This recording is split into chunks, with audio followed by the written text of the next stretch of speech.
Mesdames et messieurs, bonjour, bienvenue pour cette nouvelle édition de Midi au Caire. On va passer en revue les dernières nouvelles locales. Nous commençons avec le président Abdel Fattah el-Sisi qui a reçu ce soir un appel, ou bien plutôt un appel téléphonique du président chypriote au cours duquel il a affirmé que les relations continueront à se développer dans les divers domaines, que ce soit au niveau bilatéral ou à travers le mécanisme de coopération tripartite avec la Grèce, notamment en ce qui concerne les aspects économiques et le domaine énergétique ainsi que les consultations politiques. L'appel a également porté sur la situation régionale alors que le président chypriote a écouté la vision du président concernant l'escalade que connaît la région.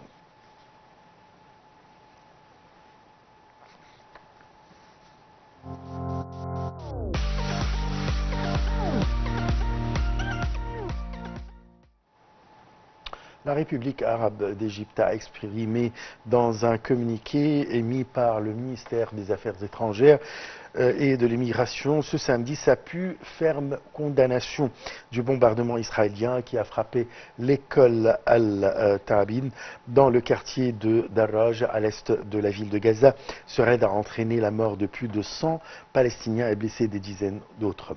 L'Égypte a vivement dénoncé la poursuite des attaques israéliennes contre des civils dans la bande de Gaza, les qualifiant de violations flagrantes du droit international et du droit international humanitaire.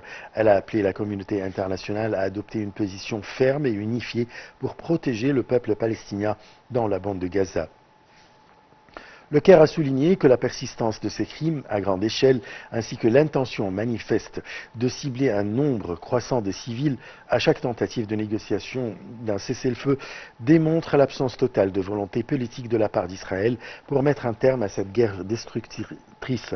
Cette situation aggrave encore la crise humanitaire à Gaza, une catastrophe à laquelle la communauté internationale semble incapable de remédier.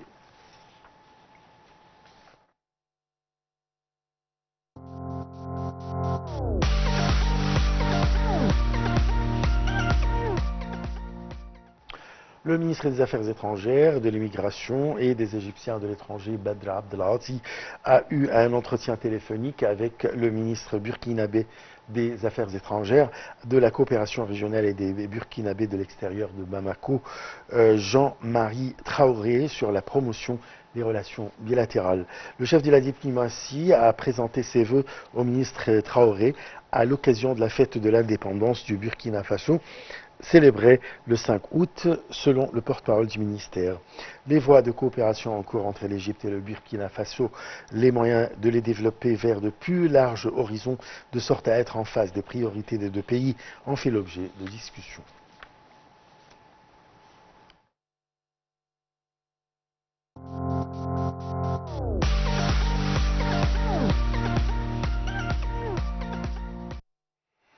L'inflation poursuit son recul en Égypte pour le 5e mois consécutif.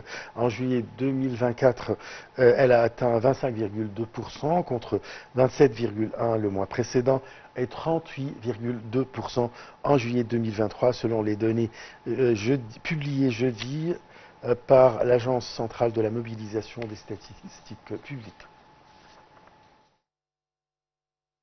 L'Agence centrale de la mobilisation et des statistiques publiques (CAMPAS) a souligné que l'inflation poursuit sa diminution pour le 5e mois consécutif. Selon la même source, ce recul est dû à la baisse des prix par rapport au mois de juin 2024, notamment les prix des voyages touristiques organisés moins 11,6%, de viande et de la volaille, moins 5,7%, des céréales et du pain, moins 1,4%, des huiles alimentaires, moins 0,8% et du sucre, moins 2%. En revanche, certains prix ont augmenté, notamment ceux des légumes à 19,3%, des fruits 3,7%, des œufs et des produits laitiers 1,8%, des poissons 0,4%, du café, du thé et du cacao 0,4% et de l'eau minérale et des boissons gazeuses 2%. Enfin, le secteur de transport a enregistré une hausse de 1,1%. Ce rapport intervient alors que la Banque centrale prévoit la poursuite d'une baisse modérée de l'inflation en Égypte en 2024 qui deviendrait plus sensible au cours du premier semestre de 2025 et ce notamment grâce à la réduction de l'excès de liquidité, à la suppression du marché parallèle d'échange.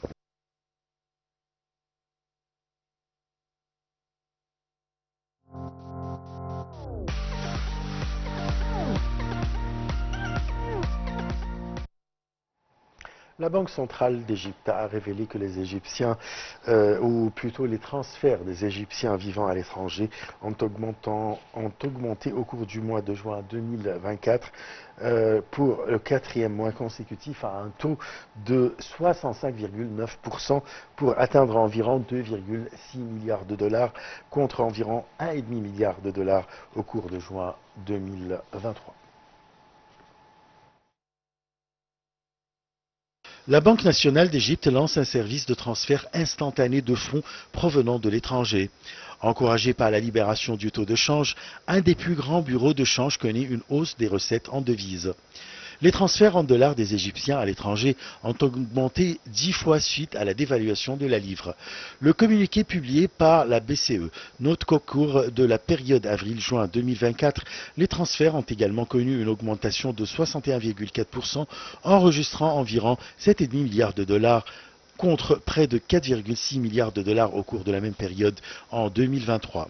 Les transferts des Égyptiens à l'étranger ont reculé de 29,9% au cours du premier trimestre de l'exercice 2023-2024, selon les chiffres de la Banque centrale publiés en janvier 2024. L'existence de deux taux de change du dollar en Égypte était l'un des principaux facteurs ayant poussé les expatriés égyptiens à diminuer le transfert de leurs billets verts vers leur pays via les banques. Selon l'Agence centrale pour la mobilisation publique et les statistiques, les transferts de fonds des Égyptiens à l'étranger constituent la première source de devises étrangères, dépassant même le canal de Suez, totalisant 22,1 milliards de dollars durant l'exercice 2022-2023. Ces transferts ont pourtant connu un recul significatif d'environ 31% par rapport à l'exercice 2021-2022. Il est à noter que les réformes économiques entreprises par l'Égypte le 6 mars 2024 ont contribué à booster les transferts. Le dernier communiqué publié par la Banque centrale avait indiqué que les transferts n'avaient pas dépassé 1,3 milliard de dollars en février 2024.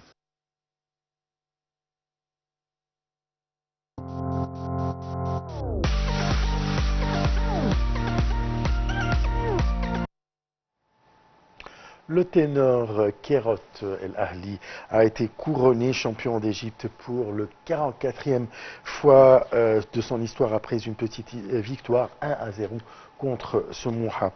Le but du milier Mohamed Magzi Afsha a mis les Rouges hors de portée avec 81 points devant leur plus proche rival Pyramids qui compte 73 points à 2 journées de la fin du championnat.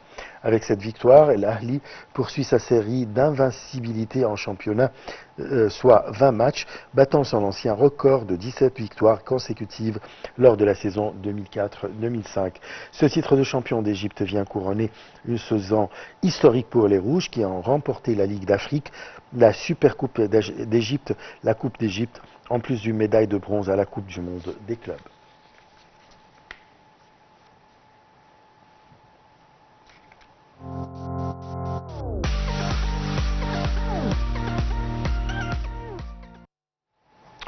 L'athlète égyptien Ahmed Guindi, médaillé d'argent à Tokyo, a réalisé un nouveau record olympique de 1516 points vendredi 8 août en demi-finale des épreuves de pentathlon moderne aux Jeux Olympiques de Paris 2024.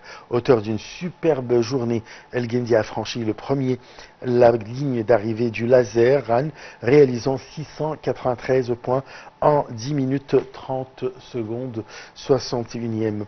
Le pentathlète moderne égyptien a collecté 311 points lors de l'épreuve de natation après avoir terminé à la 4e place de la demi-finale A en 200 mètres nage libre avec un temps de 1 heure 59. Tandis que lors des épreuves d'escrime, il avait accumulé 245 points et 267 points à l'équitation, sa plus faible discipline.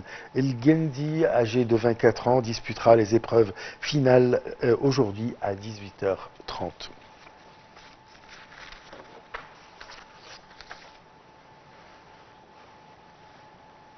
Fin de cette édition. Merci de l'avoir suivi. Je vous souhaite une très très bonne journée. Au revoir.